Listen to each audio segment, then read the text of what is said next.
ব্যক্তিত্ব বা ব্যক্তি এরা বিভিন্ন রকম ফরেন এজেন্সিদের যারা রোগ নেশনস আছে তাদের বিভিন্ন রকম অর্গানাইজেশনস আছে, বিভিন্ন রকম পকেট টেররিস্ট অর্গানাইজেশন আছে বা অ্যাক্টিভিটি আছে যেগুলোকে অ্যাক্টিভেট করার জন্য এরা নিজেদের এজেন্সিকে ব্যবহার করে। এতে ব্যক্তিগত স্বার্থ থাকতে পারে, রাষ্ট্রীয় স্বার্থ থাকতে পারে এবং তার থেকেও ঊর্ধ্বে গিয়ে এমন বৃহত্তর স্বার্থ থাকতে পারে যেটার জন্যে এরা অনেক অনেক দূর অবধি পেনিট্রেট করতে পারে।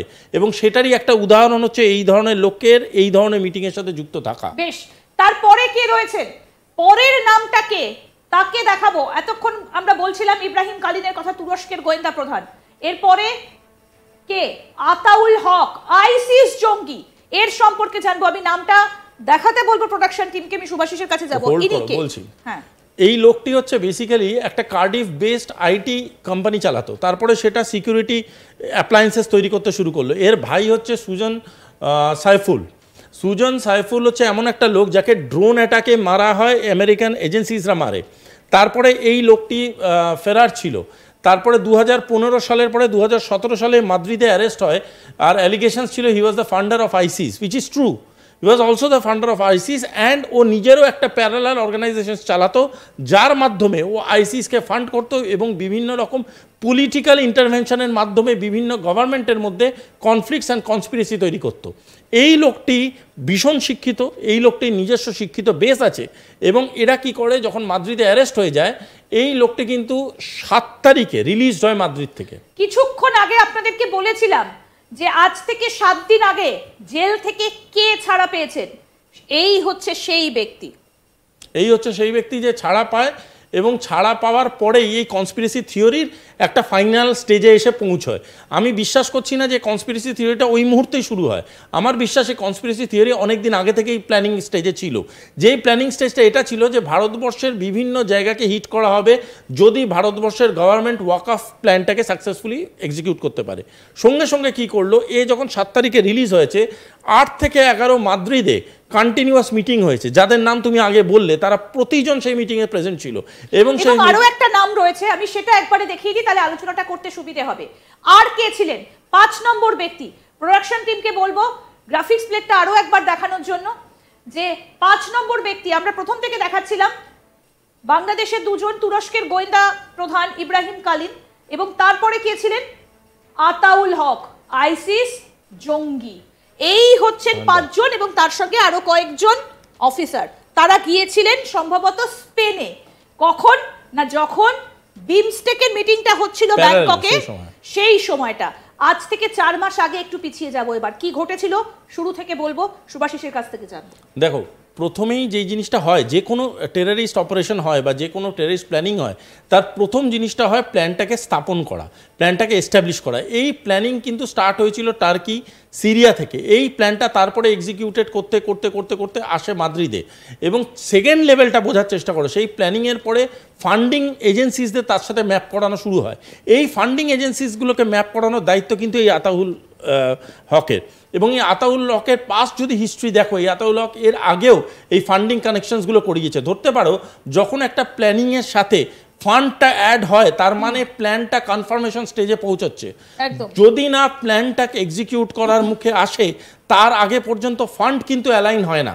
যেই মুহূর্তে ফান্ড অ্যালাইন হয়ে গেল, সেই মুহূর্তে it is a go green একদম। তার মানে ইউ আর গোয়িং ফর ইট।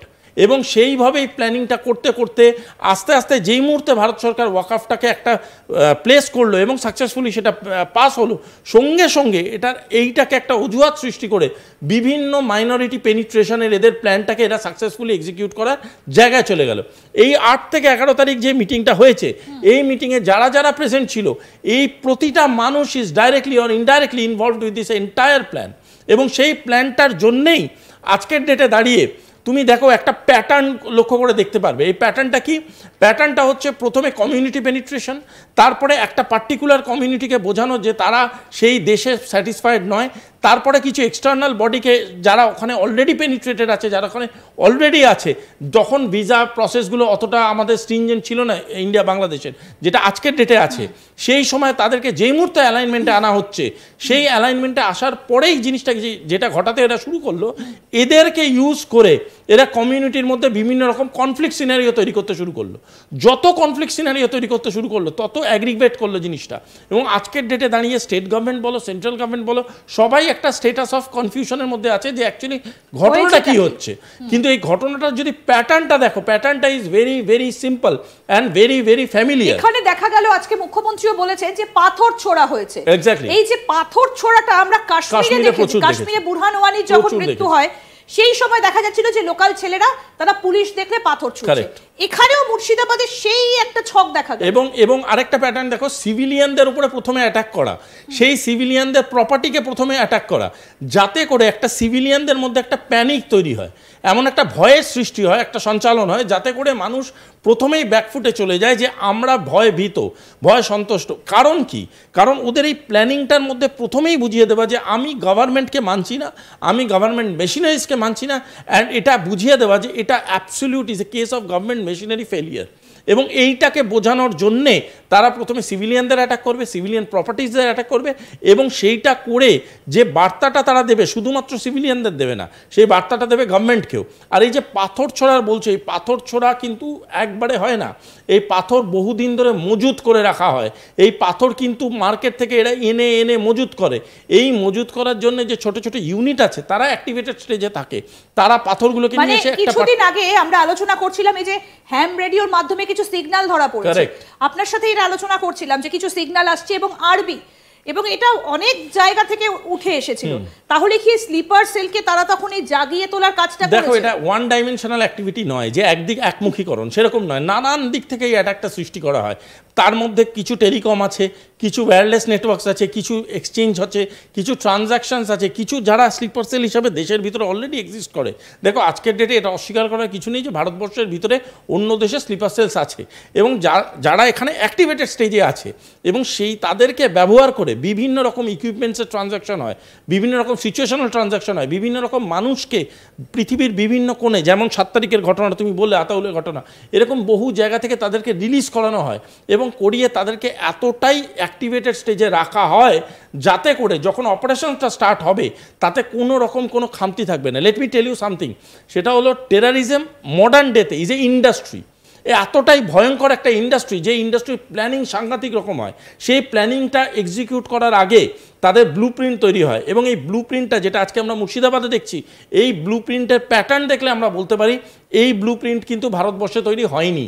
এই ব্লু প্রিন্ট কিন্তু আমরা সিরিয়াতেও দেখেছি, এই ব্লু প্রিন্ট আমরা টার্কিতেও দেখেছি, এই ব্লু প্রিন্ট আমরা প্যালেস্টাইনেও দেখেছি, এবং এই সেম ব্লু প্রিন্ট আমরা কিন্তু দেখতে পেলাম মুর্শিদাবাদে অ্যাপ্লাইড হলো। কি?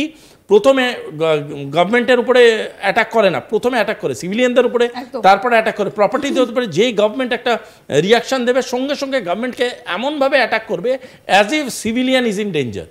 এমনভাবে দেখানো হবে যে গভর্নমেন্ট কিন্তু ফেল করছে, বারবার করে এটা দেখানো হচ্ছে, কিন্তু অ্যাকচুয়াল জিনিসটা তা নয়। অ্যাকচুয়াল জিনিসটা হচ্ছে সিভিলিয়ানদের ফোরফ্রন্টে তারা অ্যাটাক করছে। সিভিলিয়ানদের আটকাতে গিয়ে যে ধরনের প্রিকশনস দরকার তার জন্য যদি আপনি প্রিপেয়ার্ড না থাকেন, তাহলে এর থেকেও ভয়ঙ্কর রকম সিচুয়েশন সৃষ্টি করার জন্য এরা ইকুইপড।